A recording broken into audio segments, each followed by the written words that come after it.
creo que hay un tema que creo que es muy interesante, muy fuerte, pues, el tema de que en las redes sociales, francamente, no hay identidad. O sea, uno entra, uno sale, uno borra al otro, nadie te interpela. En México decimos, nadie es tan feo como sale en su credencial para votar con fotografía, ni tan guapo como sale en su perfil de Facebook, ¿no? Es decir, esa falsa identidad ha creado también una enorme incapacidad de darse cuenta cuáles son las metas, ¿no? Yo creo que estamos en una sociedad con grandes avances técnicos y con grandes desorientaciones. Estar desorientado es no tener claro a dónde va uno, no tener clara la ubicación, el texto y el contexto. Y entonces esto produce pues una sociedad en la que hay muchísima gente perdida en lo fundamental, ¿no? Y en consecuencia la depresión a la vuelta de la esquina. La hermenéutica habla del texto, el contexto y el sentido. Claro, el sentido de la vida significa a dónde me dirijo, a dónde voy. Esas son las grandes preguntas que hacían los clásicos: de dónde vengo, a dónde voy, cuál es el sentido del sufrimiento, cómo superar las adversidades. Y yo creo que ese es un tema. Yo tengo un libro que se llama No te rindas, es un libro, mi penúltimo libro, que es le robé el título a Tony Blair, que llegó con los laboristas en el año 97 al Reino Unido. Yo le robé el título a él. Y él le había robado el título a su vez a Winston Churchill, que le llamó a su campaña Never Give Up, nunca te rindas, ¿no? Entonces, no rendirse significa ser capaz de superar las adversidades que cualquier vida nos pueden ocurrir, de arriba y de abajo, económicas y psicológicas. Entonces, tener siempre esos resortes, y eso solo se consigue pues teniendo una estructura psicológica sólida. Ya. Pascal decía, condición del hombre, inconsistencia, tedio, inquietud. Claro, pensemos en Pascal, en los grandes pensamientos, decía también aquello de el corazón tiene razones que la razón desconoce, ¿no? Así es. Entonces, la inconsistencia es no tener firmeza en los objetivos. Yo lo digo de otra manera: la felicidad consiste en tener un proyecto de vida coherente y realista con 4 grandes temas dentro: amor, trabajo, cultura y amistad, ¿no? Y de ahí sale el amor, es el principal argumento. El trabajo es el edificio basal de nuestra persona. La cultura es libertad y la amistad es el bálsamo de la realidad. Los hijos vienen impuestos por la genética, la amistad la elegimos. Claro. Usted decía, la clave de la felicidad es buena salud y mala memoria. Sí, me refería, jugando con las palabras, estar bien físicamente y al mismo tiempo tener la capacidad para no recordar los sinsabores que a todos nos han ocurrido, no tener un poco de Alzheimer de la vida personal. ¿Qué hay de malo? Le preguntaba yo justamente en esto. Así abre Bauman su libro, que hay, como que tenemos miedo a la felicidad. Sí, es decir, como que de pronto nos ponen la felicidad en donde no está, y la otra que sí está, le tenemos miedo. Claro, ¿dónde está la felicidad? Entonces esa es una de las grandes preguntas que se ha hecho todo el pensamiento antiguo, ¿no? Y el reciente: ¿dónde está la felicidad? Entonces yo digo mucho que la felicidad está en la interpretación positiva de tu realidad personal. O sea, yo los domingos voy a hacer deporte a un sitio donde me tomo un café y tomo algo sólido, y el que atiende en el bar donde yo voy, que se llama Isidro, un señor de 50 años, gordito, muy simpático, está siempre cantando. Me dice: yo estoy feliz trabajando en este bar y me encanta mi trabajo. La felicidad es la interpretación positiva de la realidad personal. Eso es la felicidad. Está claro que puede haber adversidades que quiten de ella, ¿no? Pero es una forma positiva de ver. Hay una corriente americana que se llama la psicología positiva, cuyo padre es Martin Seligman, y habla de esto, ¿no? La capacidad para captar el ángulo mejor de tu realidad. Ya. Y es un arte. Un gran poeta sevillano hablaba en su autobiografía, bueno, el poema que se llama Autobiografía, Antonio Machado, de que cuando llegue la hora de partir, y yo diría cuando llegue la hora de seguirle, Yo ¿no? soy un gran seguidor de Antonio Machado. En el autorretrato dice: mi infancia son recuerdos de un patio de Sevilla y un huerto claro donde madura el limonero.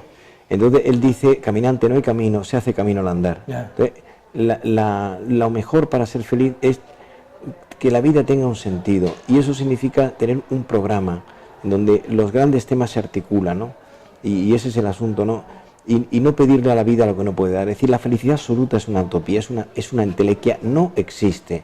La felicidad total y completa se da en el otro lado. Había un escritor, un pensador griego del siglo II, III, de nuestra era, Boecio, que decía, la felicidad consistía en simul completa et tota felicitas, la felicidad completa y absoluta y total.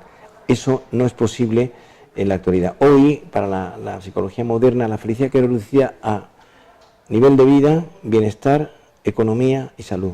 Claro. Y eso, siendo mucho, es poco, porque yo he encontrado gente sin economía, sin salud, sin bienestar, que ha sido muy feliz. Y conozco mucha gente que tiene todo eso y no es feliz. Es tremendamente infeliz.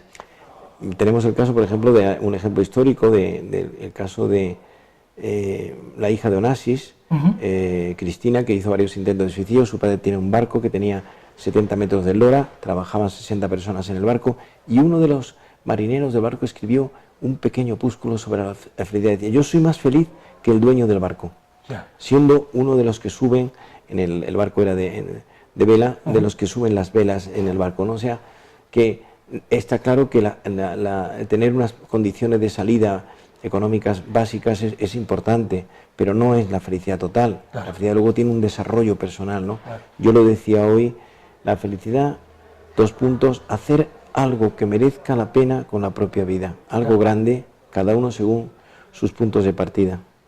Me llamó poderosamente la atención que dentro de los 4 puntos de la felicidad hablara de la cultura. Y ahorita que citaba Boecio, bueno, Boecio tiene un famoso tratado que se llama La consolación de la filosofía. Esto... Bueno, no pensemos que la filosofía significa el amor a la sabiduría, y en el mundo griego nosotros sabemos que de lo que parte de ahí, es decir, por ejemplo, 2 padres del pensamiento español contemporáneo del siglo XX, que eran Ortega y Gasset y Julián Marías, que era su hijo putativo, por decirlo de alguna manera. Ortega dice que habla de la razón vital, es decir, lo que da, lo que vertebra nuestra vida y nuestra vitalidad. Entonces, y ahí se enganchan los grandes asuntos. Julián Marías tiene un gran libro, a mi juicio lo mejor de él, que se llama La metafísica, Antropología metafísica, y habla de esto, pero con trascendencia, es decir, la verticalidad, la dimensión trascendente del ser humano es fundamental. Hablábamos de don Pedro Larraín Entralgo, y una de las cosas que usted recomienda, incluso contra la depresión, es la lectura. Y él hablaba de tres momentos de la lectura. Uno lee para ser uno mismo, para ser de otro modo y para ser más. ¿Cómo es? Uno lee para ser uno mismo, para ser de otro modo y para ser más. Qué buena frase. Es bellísima. Y yo creo que ahora es una de las recomendaciones. Yo digo que uno, por ejemplo, yo ahora estoy leyendo un trozo de la historia de España, de Felipe II, Carlos V, Felipe II, Felipe III, es decir, el final de la época de los Borbones, ¿no? Y uno se queda asombrado que entonces, que no había aviones, que no había móviles, que no había... la imprenta nace en 1456, ¿no? Y dice Carlos V, por ejemplo, me viene a la cabeza una frase de él, dice Carlos V, hablo de negocios en inglés, hablo de amor en italiano, canto en francés, hablo con los caballos en alemán y rezo en español. Así es. Quiere decir que entonces era una cultura enciclopédica. En aquella época, con Felipe II no se ponía el sol, se decía, los estados en los que no se ponía el sol, que era, Filipinas viene de Felipe II, España estaba en Italia, estaba en Sicilia, ¿no? España estaba en muchos países del mundo. Luego pierde España, en 1898 pierde en el desastre anual Cuba y Filipinas, ¿no? Entonces, bueno, pues la biblioterapia, ¿no? Un buen libro, yo digo un buen libro y música clásica. Si uno está, ese maridaje de estar escuchando, no sé, por ejemplo, la música española clásica, Racina Tárrega, por ejemplo, el Benis, Sarasate, Manuel de Falla, por supuesto, y un buen libro en el que uno se sumerge en el libro. Y hoy cuesta esto por el impacto de la imagen, porque le das a un botón y entra la imagen. En cambio, la lectura necesita una tarea ascética, de lucha. Claro. Y un último tema que toca tangencialmente y que me parece que es sumamente importante en esta sociedad, que es el famoso libro que acaba de escribir un francés que se llama Charles Pépin sobre las virtudes del fracaso.